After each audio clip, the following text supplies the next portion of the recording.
Good morning, student. Today we will continue our second chapter, auxiliaries to trade. Auxiliaries to trade का मतलब क्या है यहाँ? Meaning all those activities which help in removing various hindrances which arise in connection with the production and distribution of goods are called auxiliaries to trade. An और use of these activities is given below. क्या कह रहा है बेटा? कह रहा है कि कोई भी बिजनेस है उसको सक्सेसफुल रन करने के लिए कुछ इस प्रकार की एक्टिविटीज़ जो है उसकी नीड या रिक्वायरमेंट होती है, या हम ये कह सकते हैं कि बिजनेस को सक्सेसफुल रन करने के लिए कुछ इस प्रकार की हिंड्रेंस जो है वो आती हैं। और ये कहाँ से? यानी कि प्रोडक्शन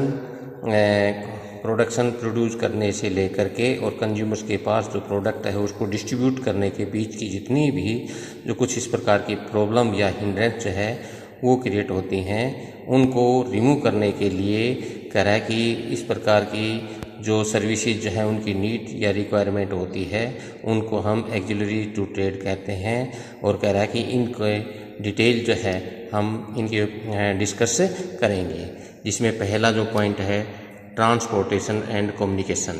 देखिए बेटा, ट्रांसपोर्टेशन एंड कम्युनिकेशन का क्या रोल होता है बिजनेस में? कह रहा है कि the production of goods take place at one place here as the कह रहा है कि are demanded in the different part of the country. The obstacle of place is remove by the transport. क्या कह रहा है कि कह रहा है कि प्रोडक्ट जो है वो एक पर्टिकुलर प्लेस पर जो है प्रोडक्ट को प्रोड्यूस करते हैं, जबकि इसकी डिमांड जो है वो कंट्री के डिफरेंट पार्ट जो है उनमें इसकी नीड या रिक्वायरमेंट होती है। और कह रहा है कि इस प्रकार की जो बाधा आती है, जो ऑब्स्टेकल जो आती है, जो प्लेस संबंधी, जो स्थान संबंधित, इसको हम ट्रांसपोर्ट के माध्यम से इसको रिमूव करते हैं, इसको दूर करते हैं। इसी अलॉन्ग विद द ट्रांसपोर्ट कह रहा है कि ट्रांसपोर्ट के साथ साथ कम्युनिकेशन जो है is also an important service. Correct, transport के साथ साथ जो है कम्युनिकेशन जो है ये भी एक महत्वपूर्ण सर्विस है। It help in the exchange of information between producer, consumers and traders. क्या कह रहा है कि ये प्रोडक्ट की जो इंफॉर्मेशन है वो किसके प्रोड्यूसर, कंज्यूमर्स और कह रहा है कि ट्रेडर्स तक जो है एक्सचेंज करने में हेल्पफुल होती है।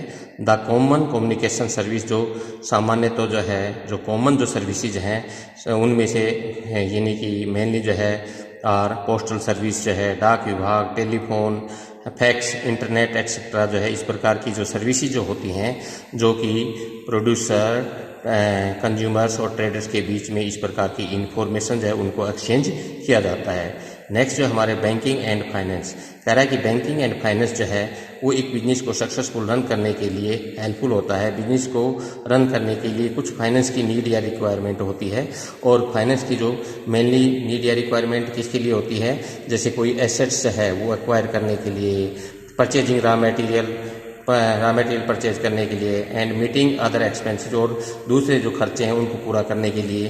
तो कह रहा है कि necessary fund are obtained from a bank. क्या कह रहा है बेटा कि इस बिजनेस को सक्सेसफुल रन करने के लिए जो है फाइनेंस जो है, फंड जो है, इसकी नीड या रिक्वायरमेंट होती है। और ये फंड जो है मेनली किस लिए? जो एसेट्स है उसको एक्वायर करने के लिए, रॉ मटेरियल परचेज करने के लिए, और जो अदर एक्सपेंसेस हैं उनको पूरा करने के लिए जो है हमें फाइनेंस की ज़रूरत होती है। और कह रहा है कि बैंक जो है हमें इस प्रकार से फाइनेंस जो है वो प्रोवाइड करवाता है। तो इस प्रकार से कह रहा है कि जो इस प्रकार की जो फाइनेंस से रिलेटेड जो हिंड्रेंस होती है उसको रिमूव किया जाता है। नेक्स्ट जो है इंश्योरेंस। अब देखिए, बिजनेस जो है इसमें बिजनेस को सक्सेसफुल रन करने के लिए, जैसे फॉर एग्जांपल जो प्रोड्यूसर जो है यानी कि एक पर्टिकुलर प्लेस पे होता है, जबकि कंज्यूमर जो है वो डिफरेंट प्लेसेज पे होता है। तो कह रहा है कि जो इसके गैप है इसको यानी कि जो डिस्टेंस है, इस डिस्टेंस को रिमूव करने के लिए जो है हम जो है ट्रांसपोर्ट फैसिलिटी जो है इसकी हेल्प लेते हैं। तो उसमें कह रहा है कि जब माल को एक स्थान से दूसरे ले जाते हैं तो माल जो है ट्रांजिट जो है रास्ते में ख़राब हो जाता है, थेफ्ट हो जाता है, फायर हो जाता है, इसमें फायर में जल जाता है।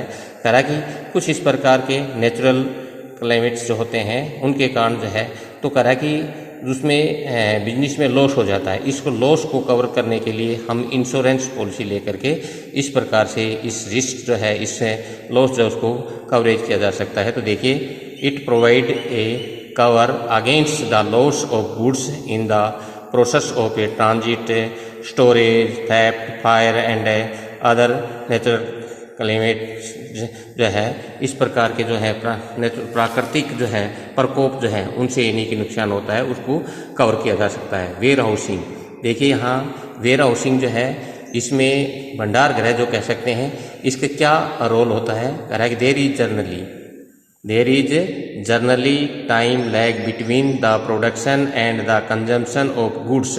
This problem can be solved by storing the goods in warehousing from the time of production till the time of or कह रहा है कि they rejected